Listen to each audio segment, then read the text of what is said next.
sit.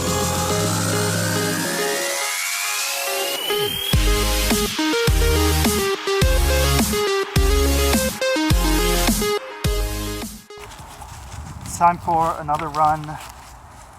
Stretch a little bit.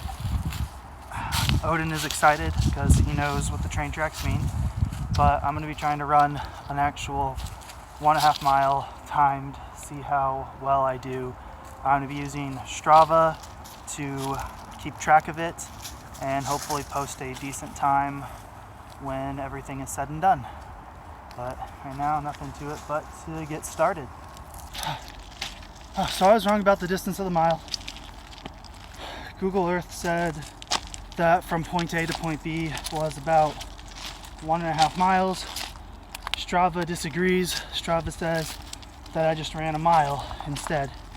So I'll post it somewhere over hereabouts. I think it was 8 minutes and 8 seconds for a flat 1 mile. Not bad, I guess, all things considered. Straight up fact of the matter is that this is my 3rd run, having started running again, of trying to get back into shape, and I'm off pace. I am way off pace from where I would like to be. Doing a 1.5 mile split, I would guess. I heard a car. I'm on train tracks, it always makes me jump. Doing a 1.5 mile split, I'd probably guess that, let's be fair, and I'm not going to say that I probably could run it in 12 minutes. We'll say 13 and a half, maybe 14 minutes for a 1.5 mile split, which is way slower than I used to be. Back in high school, I would run my 5Ks. I would average right around the 20 to 21 minutes. I think my fastest, actually I know my fastest 5K was 19 minutes and 32 seconds. So nothing to write home about, but way faster. Then again, I graduated from high school in 2010, May of 2010. It means I haven't run distance since 2009, the end of 2009, when I finished cross country and didn't run my senior year. That means that overall it's been coming on close to 8 years since I've actually run any sort of distance before. Routinely jogging in college, I'm not really going to count. Next time I keep pushing past that break in the tracks back there. But I'm not disappointed with an 8-minute 1 mile time.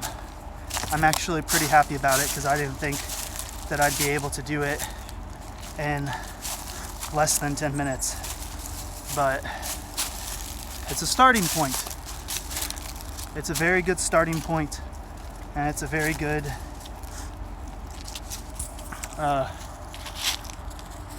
kind of litmus test, I guess, of my overall current fitness. But I'd really like to have a 1.5 mile, 1.5 mile in 12 minutes or sub 12 minutes if possible. So that's what my goal is, to get back to the point where I can run a sub 12, 1.5 mile. I think my fastest ever for 1.5 miles would have been right at like the 9-minute mark. So that's 8 years, and see, I was 155 pounds coming out of high school. So 8 years and 60 pounds ago, at the same height, right under 6 foot. Now I'm like 205, give or take. So going down, trending downwards though, so that's a good thing.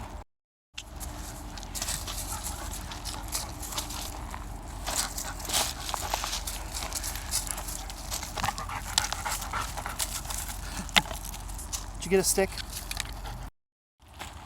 Today I want to talk about failure and moving on past failure, because I see all these different people talking all the time about their dreams, about what it is that they want to do, and how they found success, and the struggles that they found along the way to success.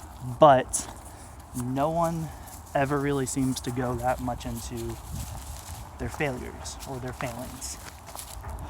And it's a sign, I think, of a successful person who can look past their failings and their failures and actually see those for what they are, which is just another step along the way to your dreams and goals, to everything that you've ever wanted. You're just one more step closer to that. But it doesn't make it hurt any less when you fail. It doesn't lessen that pain of knowing that you've tried to do something and you've come up short.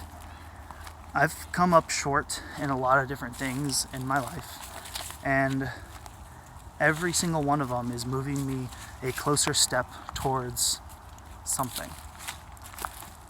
I don't know what that something is yet, and that's okay. It's hard sometimes to work towards a goal that you don't even know what it is. It's actually really impossible to work sometimes without having that goal set in your mind. But if you just have a little bit of trust in yourself and faith in yourself, just have a little bit of faith in yourself, every step that you take is going to get you one step closer to something. It may not be something that you necessarily like, which means you haven't gotten there yet. But one thing is definite. You have to keep walking forwards. You have to keep moving forwards. Every failure, every misstep is still a step forwards. Sometimes you're going to stumble, sometimes you're going to fall. But as long as you pick yourself up and keep going, that's all that matters. When you trip and fall, do you just lie there and roll around in the pain, or do you pick yourself up and keep going? The faster you pick yourself up, the faster you're going to be able to get back on the tracks and keep moving towards a better life and a better you. I failed at a lot of stuff over the course of my life. I failed as a biology major. Alright. I started off as a biology major, thinking I would go to med school and become a doctor. Didn't happen, but that's okay. I failed as a car salesman. I thought I would be a killer at it, make a ton of money, and live the life. That didn't happen either. Every misstep is still a step forwards.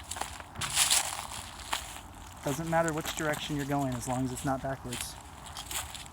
As long as you believe in yourself, it's going to be okay.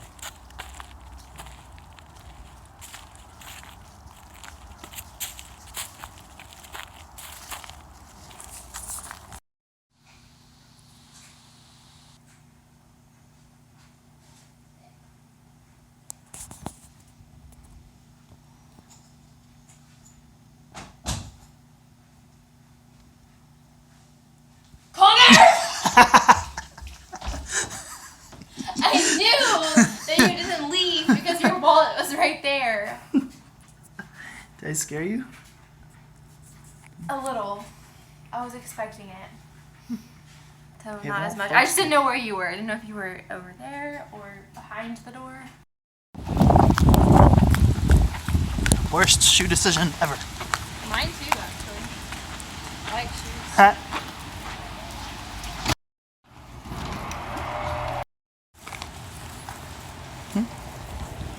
Oh, puddle. About to slip and fall and die.